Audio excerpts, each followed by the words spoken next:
Anderson Cardoso, presidente da Federação. É um prazer recebê-lo aqui no Cruzando as Conversas. Boa noite.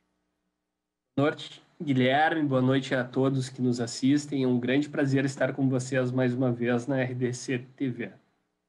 Anderson, vou começar lhe perguntando sobre a volta da cogestão no Rio Grande do Sul, que ao longo dos últimos dias ensejou uma enorme discussão, inclusive do ponto de vista jurídico, com um juiz de primeira instância se insurgindo contra a decisão do Executivo, posteriormente a Procuradoria-Geral do Estado acionando o Tribunal de Justiça, aí com a cassação da decisão inicial e, no meio disso tudo, a sociedade paralisada, observando o espetáculo de insegurança jurídica. Eu queria a sua avaliação desse momento aí, em que nós temos essa situação absolutamente extraordinária do ponto de vista jurídico, econômico e sanitário.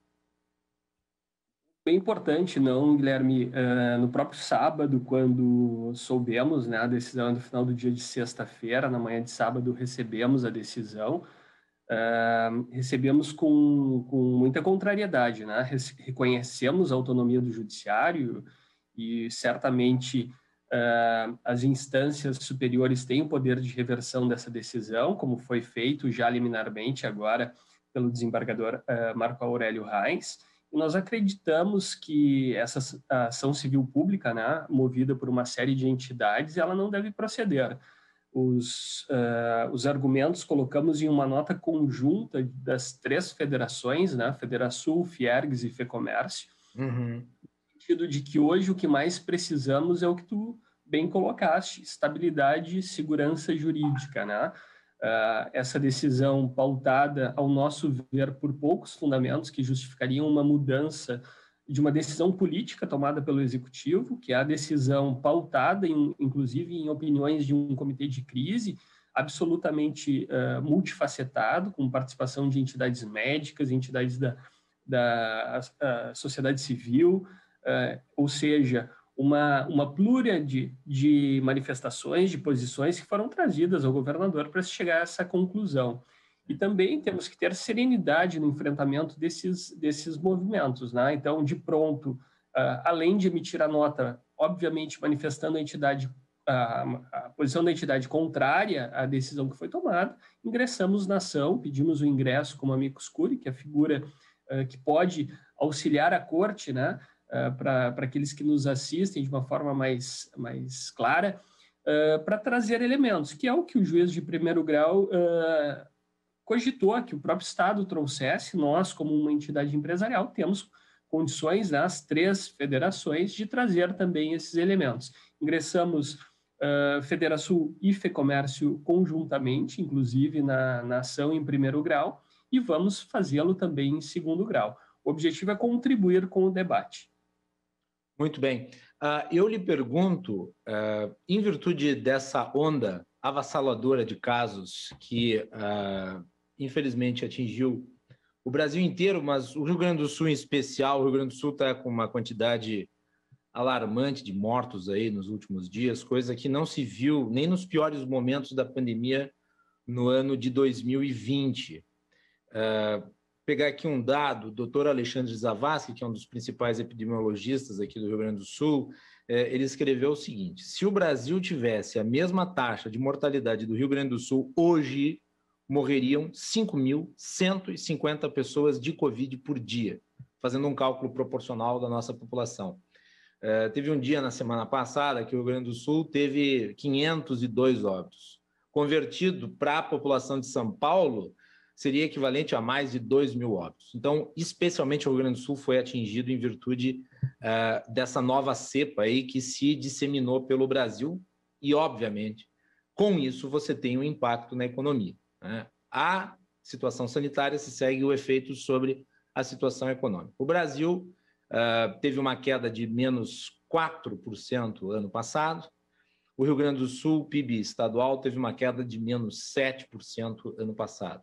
Os dois maiores tombos da história, respectivamente. E no início do ano, primeiro mês, os dados do Ministério da Economia davam conta da criação de novos empregos, 200 mil novos empregos, o melhor número de uma série histórica de muitos anos.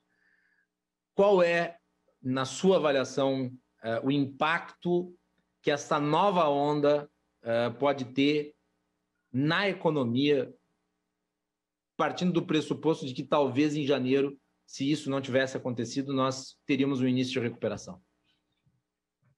Guilherme, assim, o momento é gravíssimo, né? Isso é reconhecido por todos os integrantes da sociedade, não tenho a menor dúvida disso. O setor produtivo tem dado uma contribuição no combate à pandemia também exemplar desde o início, né? Sim. Tivemos meses no início da pandemia ali de atividades restritas, temos setores que até agora não retornaram, o setor de eventos é um deles, ou seja, um setor que será dizimado praticamente, né? Com poucos sobrevivendo nesse período. E temos atividades que por 3 semanas foram ou restringidas ou absolutamente suspensas, né? Então, a discussão da dicotomia, me parece, saúde e economia, ela resta superada. Eu acho que todos olham para um mesmo objetivo, que é a proteção à saúde e proteção à vida. O que ocorre é que a Federação, ela traz, e as federações como um todo trouxeram, né? Primeiro fizemos essa manifestação da cogestão, nada difere da manifestação que tínhamos feito originalmente ao próprio governador, as 3 federações, pleiteando que houvesse a retomada da cogestão. O que me parece nesse momento que nós temos efetivamente é um grave problema que nós temos que diagnosticar com precisão a origem dele. Não adianta nós darmos o remédio errado, que o remédio errado para o paciente ele se torna um veneno. Tá? Então, ao longo dessas semanas, o que nós temos visto é que a redução da mobilidade ela não decorre exclusivamente então não foi sequer nos patamares anteriores, né? Foi em patamares muito inferiores ao que tivemos lá na origem, eu acho que cerca de 40%. Nós recebemos os dados atualizados ali no comitê de crise, mas perto dos 60% que tivemos em outros momentos é uma redução ainda bem aquém do que poderíamos ter. Esse é um fator importante. E o segundo fator importante é que o que movimentou, o que gerou todo esse caos que nós temos atualmente não foi a abertura do comércio, né? Isso é dado. Existem estudos já que demonstram que se existe contaminação em ambientes empresariais ou comerciais, mais especificamente, ele é em patamares muito pequenos, né? Não chega a 10%. Alguns estudos do próprio Brasil, né, que foram mapeados dentro do próprio país, não chega a 10%. Então, se nós considerarmos que todos os casos, 10% são originários dali, ao longo dessas semanas, esses 10%, teoricamente, contribuíram para essa pequena queda que temos hoje, né? Nós chegamos 3 semanas com pouca redução de circulação, eu vou voltar a esse ponto, comércio fechado, e seguramos, ao longo de 3 semanas, conseguimos segurar a curva que era ascendente. Hoje, no sábado, sem ser sábado agora, no sábado anterior, foi o primeiro dia que tivemos uma queda de leitos. Até porque E agora, essa semana, tivemos novamente uma queda de leitos, né? Ocupação de leitos de UTI e leitos normais de hospitais. Agora, se nós olharmos todo esse contexto, nós efetivamente vemos que a medida que mais é efetiva no combate ao problema que temos hoje é o combate a aglomerações. Tá? Fomos muito lenientes como sociedade, o governo foi muito leniente na fiscalização ao longo de meses. Tá? Essa curva ela não surge de um momento para o outro. Né? Tivemos eleições com aglomerações, aumento dos casos, tivemos final do ano com aumento dos casos, e aí vamos para o carnaval já com a expectativa que o número ia extrapolar. Antes do carnaval, se nós pegarmos debates públicos, nós já apontávamos a necessidade de uma fiscalização mais efetiva. Então, nós podemos manter o comércio fechado por mais 6 meses. E detalhe, não vai resolver o problema. Os indicadores de alta antes do surgimento da nova cepa, né? Quer dizer, mesmo sem a nova cepa, nós teríamos um alto número de casos. Isso me parece algo absolutamente claro. Exatamente. E aí a Federação, mais uma vez, ela traz um debate que é um debate para a solução do problema, para contribuir com a solução, porque não adianta nós mantermos, isso eu disse no comitê de crise, não adianta nós mantermos fechados as atividades que não são os grandes contribuintes para o problema, nós temos que atacar o problema em si. Mas, mais uma vez, né, a tua pergunta era sobre atividade produtiva, então, ao longo desse período, mais uma vez, o setor produtivo dá a sua contribuição, mas não é ele o causador do problema. Então, não adianta só fechar. Ficamos 3 semanas fechados. Agora, a participação do poder público municipal, ao nosso ver, é fundamental no enfrentamento, é uma competência constitucional atribuída ao poder público municipal a gestão dos assuntos de interesse local relativos à saúde. Um aspecto que me chama a atenção, doutor Anderson, é que em outros países onde foi feito, por exemplo, o lockdown, que é uma paralisação até muito mais dura do que as restrições que foram feitas aqui no Brasil, sempre os países buscam criar condições para a parada, como recursos à disposição não apenas das pessoas mais pobres, mas inclusive do setor empresarial e produtivo. Aqui no Brasil, o que está se cogitando para o ano 2020 é um auxílio emergencial de R$250 para pessoas de níveis de renda muito baixo e nada para o restante. Ou seja, as condições para a parada também não se fazem as adequadas, né? Sem dúvida, sem dúvida. E se nós fizermos um comparativo, né, a gente fechou o ano, tu trouxeste dados, né, com uma queda do PIB do estado do Rio Grande do Sul violentíssima, com menos, esse é um dado muito impactante, Guilherme, com menos de 20 mil empregos no Rio Grande do Sul. Entre os 27 estados, nós fomos o 26º em geração de empregos, com essa geração negativa, uma perda, portanto, de empregos ao longo do ano. Começamos o ano com uma perspectiva de retomada e hoje o que nós vemos é uma perspectiva de um impacto violento nas nossas atividades. Lembrando, essa é uma primeira cepa, né?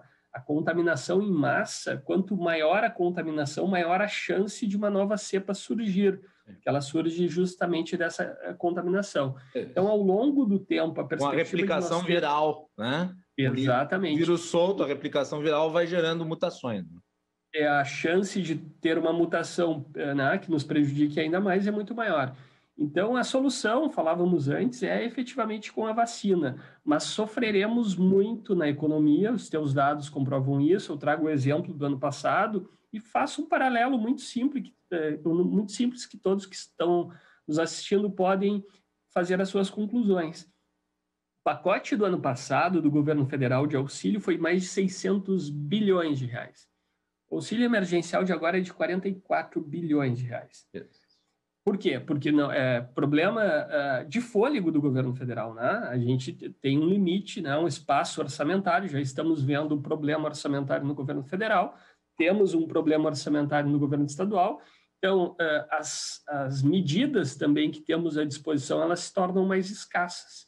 Então, esse cenário, Guilherme, junto com o cenário de não ser o causador principal, né? O causador de todo esse agravamento da pandemia, atividade no comércio, nos traz uma tranquilidade muito grande para apresentar caminhos alternativos. E aí eu queria recordar que a Federação, lá no início, lá em 2020, quando iniciou a pandemia, o Estado fechou todo o Estado.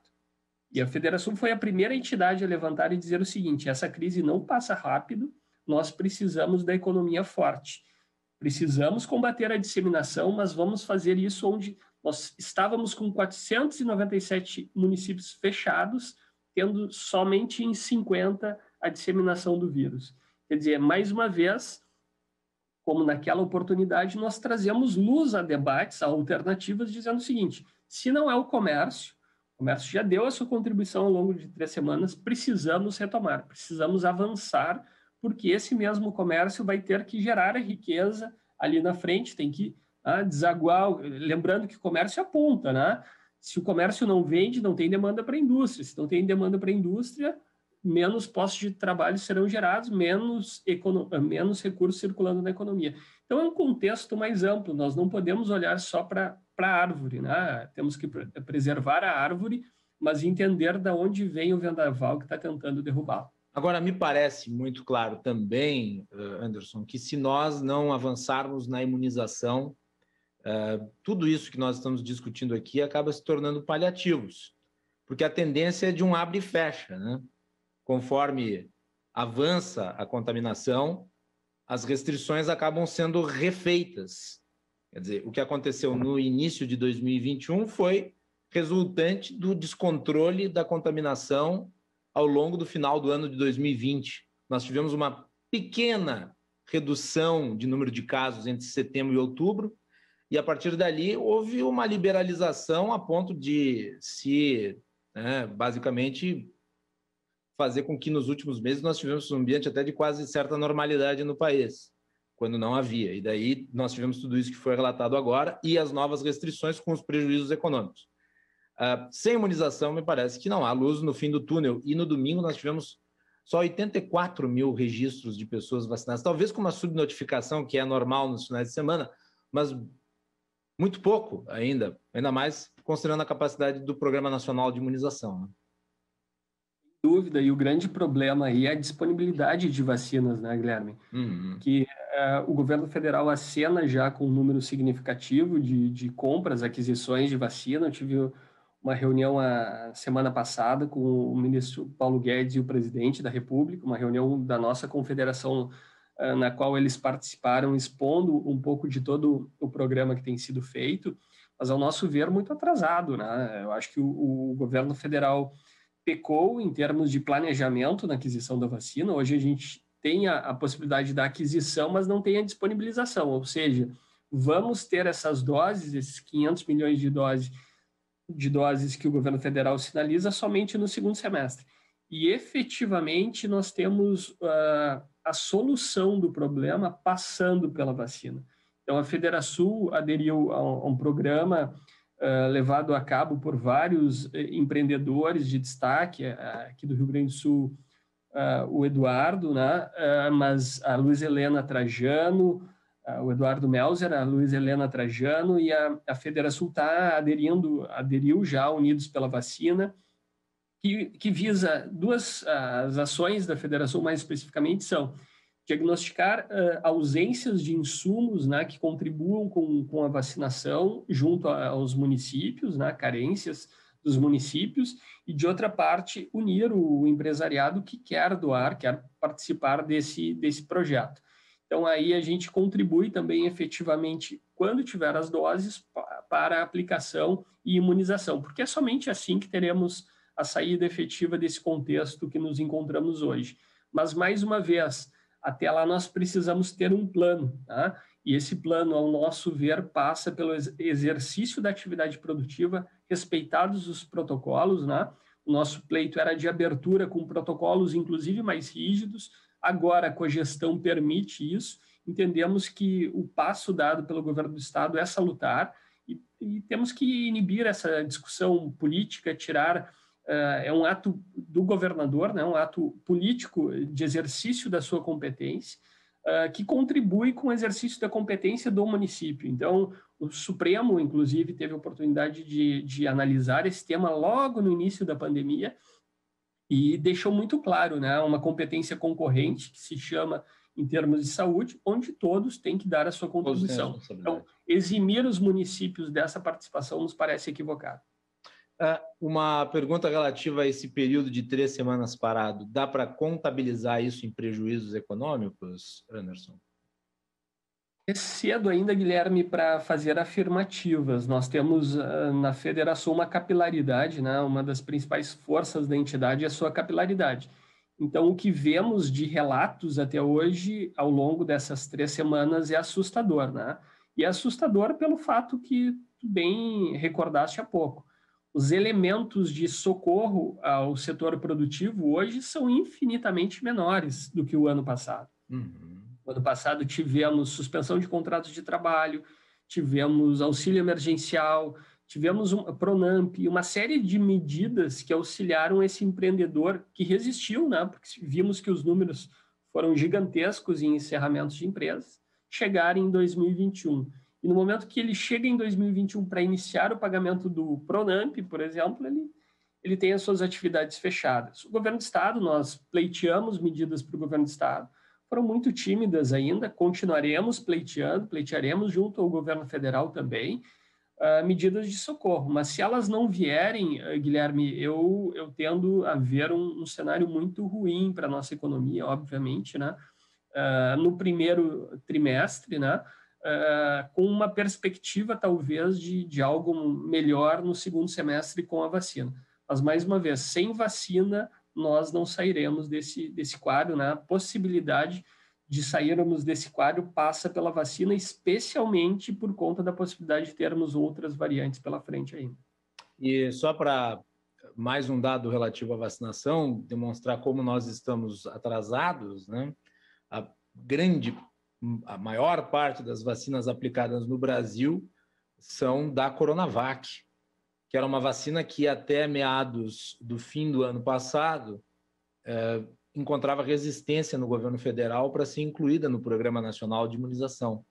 Precisou de muita pressão para que ela fosse incluída, e hoje, dos 11 milhões de doses que foram aplicadas no Brasil, 9 milhões de doses são da Coronavac, e até o momento nós temos essas duas, quer dizer, há a contratação de outras vacinas, mas a perspectiva é para o segundo semestre, né? Então estamos esperando aí a produção própria, né? E lembrando que atrasou-se muito na contratação.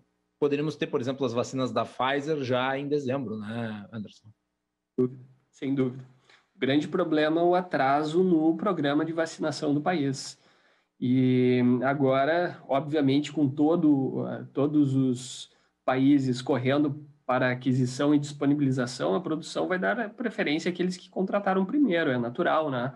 Temos aí os Estados Unidos como um dos países que tem tido êxito na vacinação para a queda dos números de casos e mortes nos Estados Unidos significativas.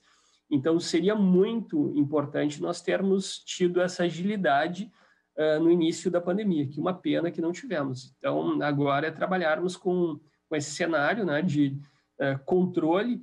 Lembrando que o Rio Grande do Sul acabou entrando um pouco antes nesse momento mais grave da doença. Provavelmente veremos ainda pela frente São Paulo e Rio passando por momentos delicados. Rio de Janeiro é de reversão de expectativa em relação aos números, né? Quer dizer, há uma subida gradual de casos lá e não creio que demore tanto assim para se verificar ali o que nós estamos vivenciando aqui. E se não fosse a enorme estrutura hospitalar que nós temos no Estado, isso é um mérito tanto da iniciativa privada quanto do setor público, talvez nós tivéssemos já constatado aqui as cenas dantescas que nós vimos lá em Manaus, né, Anderson?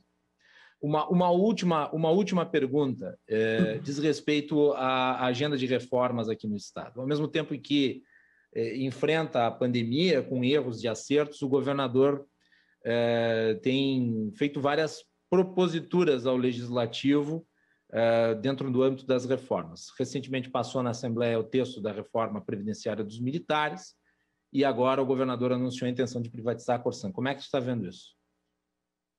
Vejo com muito otimismo, né? Eu acho que o momento do ano passado, inclusive, quando aprovamos reformas importantes, reforma administrativa, a reforma previdenciária do Estado do Rio Grande do Sul, acabou ficando para trás a reforma dos militares, que felizmente foi aprovada agora. Nós temos um déficit público gigantesco aqui, que com essas medidas acaba sendo reduzido, né, o potencial desse déficit público e, obviamente, passamos ainda por duas propostas que tramitam, que são extremamente relevantes, que é a PEC do teto dos gastos públicos para o Estado do Rio Grande do Sul e do duodécimo. Essas seriam as medidas prioritárias, ao nosso ver, Guilherme, no que tange ao enfrentamento da crise.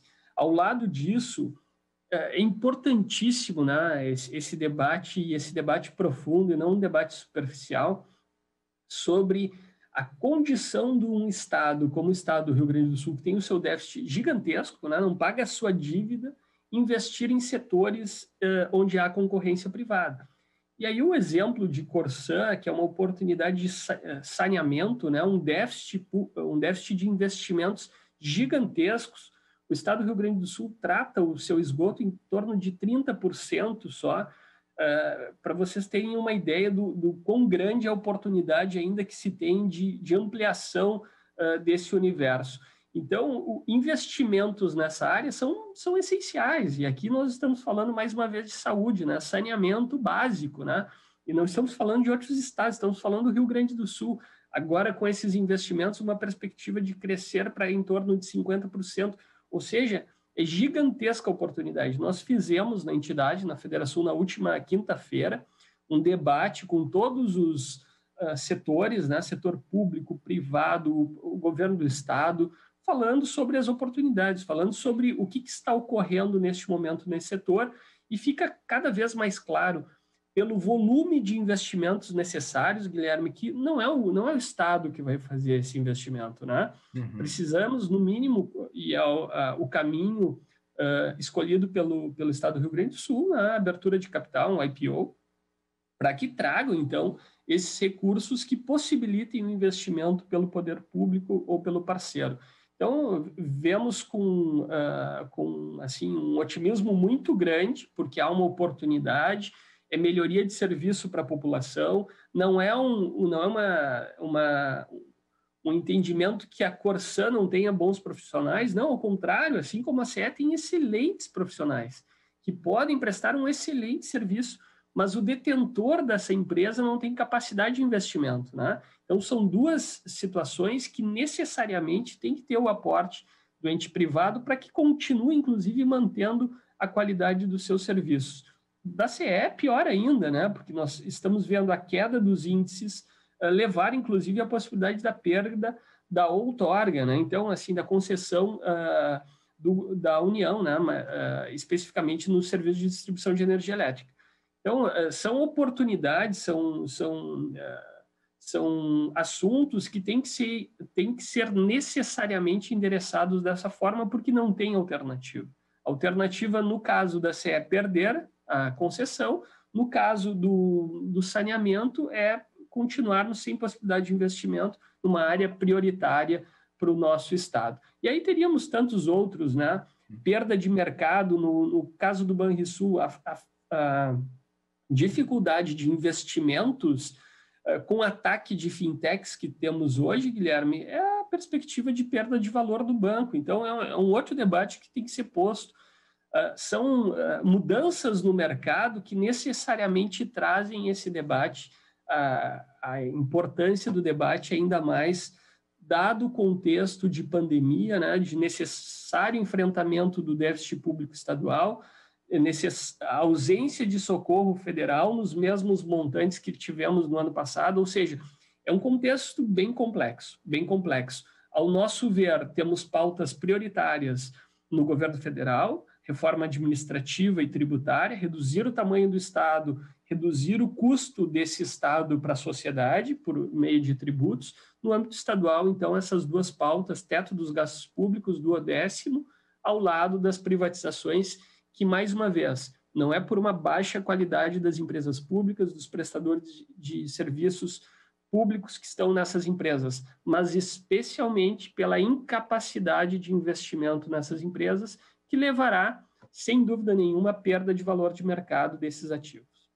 Muito. Tá aí, então, a entrevista com o presidente da Federação, Anderson Trautmann Cardoso. Ele falou com o Cruzando as Conversas